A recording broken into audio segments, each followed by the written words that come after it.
Real estate sector है जो कि फोकस में रहेगा, साथ ही ऑयल मार्केटिंग कंपनियां, एक्सप्लोरेशन कंपनियां फोकस में रहेंगी और साथ ही मेटल स्टॉक्स पर भी खासतौर से आपको नज़र रखनी चाहिए।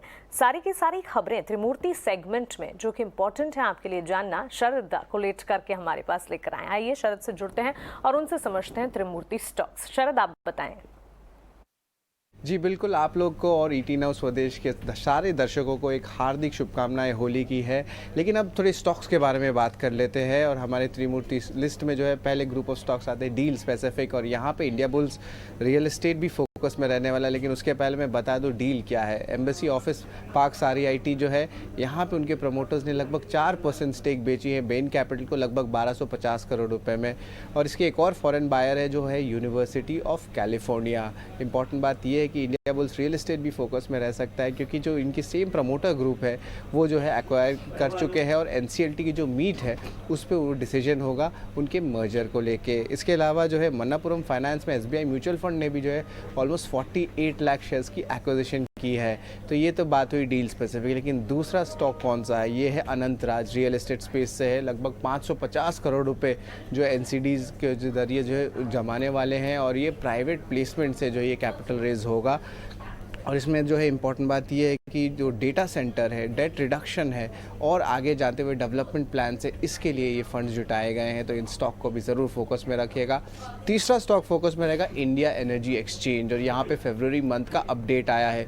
ऑपरेशनली देखा जाए तो अपडेट्स थोड़ा स्ट्रॉन्ग आया है और हमने पहले भी बताया था हमारी सेगमेंट में खबर गर्म है में कि इंडिया एनर्जी एक्सचेंज फोकस में रहेगा क्योंकि समर जो है पहले आ रहा है और थोड़ी ज़्यादा समर की जो है आप कह सकते हैं ट्रेडिंग देखने मिलेगा। लगभग 5% मंथ ऑन मंथ बेसिस पे जो है एवरेज डेली वॉल्यूम्स में जो है ओवरऑल इंप्रूवमेंट देखने मिला। लेकिन अगर टोटल वॉल्यूम देखें फरवरी के तो ट्रेडिंग डेज कम थे तो वहाँ पे 5% का गिरावट आया है। तो ये सारे स्टॉक्स जो हैं आज दिन के ट्रेड में फोकस में रहेंगे। आप रियल एस्टेट बहुत क्लोजली ट्रैक करती हैं, राइट? ये एम्बेसी वाली जो ट्रांजैक्शन हुई है ना, मानसी, मेरे हिसाब से काफ़ी इंपॉर्टेंट है। बिल्कुल।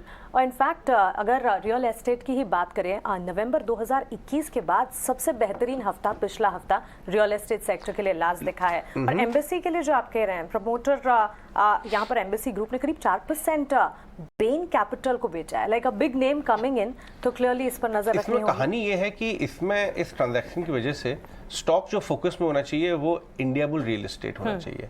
इंडिया बुल रियल एस्टेट, मुझे यकीन है कि वो इस रैली में जो आप बता रही हैं पार्टिसिपेट नहीं किया होगा। ओके, लेके आइए डाक्टर साहब, जरा दिखाइए लास्ट 1 महीने 15 दिन का। और ये साइडवेज मूव दिखाता भी है स्टॉक लगातार। ये स्टॉक बहुत बुरी तरीके से डी रेट हो चुका है। 10% गिरा है पिछले 1 महीने में। नहीं, इसमें कहानी 1 महीने की नहीं है। इसमें कहानी ये है कि ये 200 रुपए वाला 60 रुपए हुआ है पिछले 1-1.5 साल में। उसका रीजन ये है कि ये India bull real estate actually embassy group ने टेक ओवर कर लिया था। और एम्बेसी ग्रुप के टेक ओवर के बाद बाजार में बहुत उत्साह था कि अब तो साहब इसका नाम एम्बेसी डेवलपमेंट्स हो जाएगा, एक बहुत बड़ी कंपनी बन गई, डेट का इशू ओवर हो गया। लेकिन लोगों को ये नहीं मालूम था कि जब ये मर्ज होने की खबर आई कि एम्बेसी ग्रुप के खुद के प्रमोटर लेवल पे, ग्रुप लेवल पे जो डेट था वो बहुत ज़्यादा निकल गया, जिसको अब ये कंपनी बेन को जो सेल कर रही है स्टेक रीट में, इस पैसे से वो उस डेट को शायद कम करें। बाजार की ये उम्मीद है। 1 साल पहले के अगर ट्रेंड को देखें, ये आप जो कह रहे हैं 150 का था और अब आप देखें 200 से गिरना शुरू हुआ है। 220 का हाई था, आई रिमेम्बर वेरी क्लियरली, क्योंकि ये एचएनआई का फेवरेट स्टॉक हो गया था। और वहां से जो ये सारे एचएनआई ने बेचना शुरू किया, ये नीचे आके 60 रुपए में बॉटम किया। अब ये खबर पे आज ये कैसा रिएक्ट करेगा ये बाजार देखेगा। मुझे उम्मीद है कि कहीं ना कहीं इसके अंदर एक चाल आ सकती है। संतोष, आपको याद है इंडिया बुल रियल एस्टेट और कहानी उसके बाद की जो हुई? यस, ये स्टॉक 196 का हाई लगा के करेक्ट होना स्टार्ट हुआ और वहां से मतलब देखा जाए तो बहुत बड़ी वेल डिस्ट्रॉयर रहा है। काफी एक्साइटमेंट था उस समय इसमें, लेकिन अब जैसे सिग्नल्स मिल रहे हैं, overall real estate sector outperform किया था लास्ट वीक। रियल एस्टेट में 8 से 9% की तेजी थी, लेकिन ये स्टॉक में सिर्फ 2 से 2.5% का ही मूवमेंट देखने को मिला था। लेकिन कहीं ना कहीं इसमें बॉटमिंग आउट के सिग्नल तो मिल रहे हैं। तो मेरे हिसाब से यहाँ पे अगर कोई एग्रेसिव ट्रेडर से या रिस्क लेके ट्रेड करना चाहे तो खरीदारी कर सकता है। नीचे मेरे हिसाब से पोजिशनल बेसिस पे आप 55 रुपए का स्टॉप लॉस लगाइए। ऊपर में जो पहला टारगेट एरिया बन रहा है वो बन रहा है इसमें 75 रुपए का, और इनकेस 75 रुपए का लेवल क्रॉस करता है तो शायद इसमें फ्रेश रेटिंग देखने को मिल सकती है। स्टॉक पे 90-95 रुपीज की और भी जा सकता है, बट फॉर टाइमिंग मुझे लगता है 75 रुपीज के टारगेट के लिए इसको अप्रोच किया जा सकता है।